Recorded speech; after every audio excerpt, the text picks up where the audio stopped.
उन्हाळा सुरू झाला की काहीतरी थंड प्यायची इच्छा होते आणि बनवली जाते ती म्हणजे ही एकदम चविष्ट आणि पाचक अशी आंबील. बनवायला खूप सोपी आणि अतिशय पौष्टिक आहे. तर आज आपण बनवणार आहोत नाचणीचं आंबील. बनवायला खूप सोपं आहे. त्यासाठी एक भांडं घेतलं आहे, त्यामध्ये एक पळीभर मी नाचणीचं पीठ घेतलं आहे, म्हणजे जवळजवळ 4 चमचे मी नाचणीचं पीठ घेतलेलं आहे.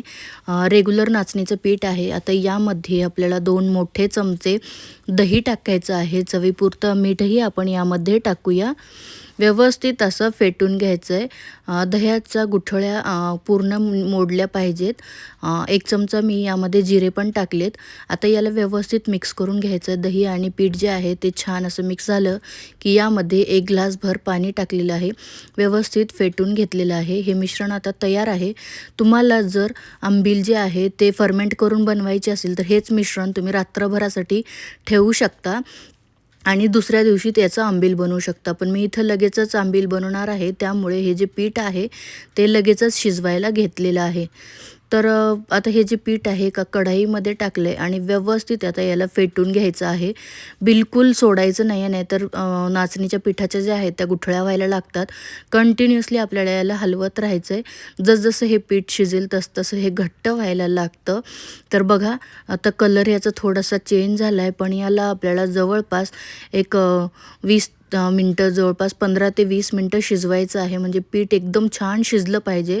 आता शिजल्यानंतर बघा किती घट्ट झाले, तर याला थंड करायला ठेवून देऊया. थंड होत आहे पीठ, तोपर्यंत आपण मसाला बनवून घेऊया. मसाल्यासाठी एका मिक्सरच्या भांड्यात भरपूर अशी कोथिंबीर, 1 हिरवी मिरची टाकली आहे, 2 लसणाच्या पाकळ्या, थोडंसं आलं टाकलेलं आहे आणि हे मिक्सरला फिरवून बारीक पेस्ट करून घ्यायची आहे. आता एका भांड्यामध्ये दुसरं दही घ्यायचं आहे. दह्याच्या ऐवजी तुम्ही ताकसुद्धा घेऊ शकता.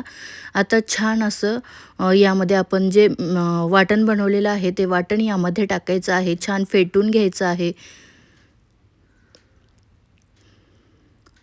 आणि जे आपण पीठ शिजवून घेतलं होतं ते पूर्णपणे थंड झालेलं आहे. तुम्ही बघू शकताय आणि थंड झाल्यावर बऱ्यापैकी घट्ट झालेलं आहे. तर हे शिजवलेलं पीठ मी यामध्ये टाकून घेते आणि भरपूर असं आपल्याला यामध्ये पाणी टाकायचं आहे. कन्सिस्टन्सी तुम्हाला जशी आवडेल तसं तुम्ही यामध्ये पाणी टाकू शकता.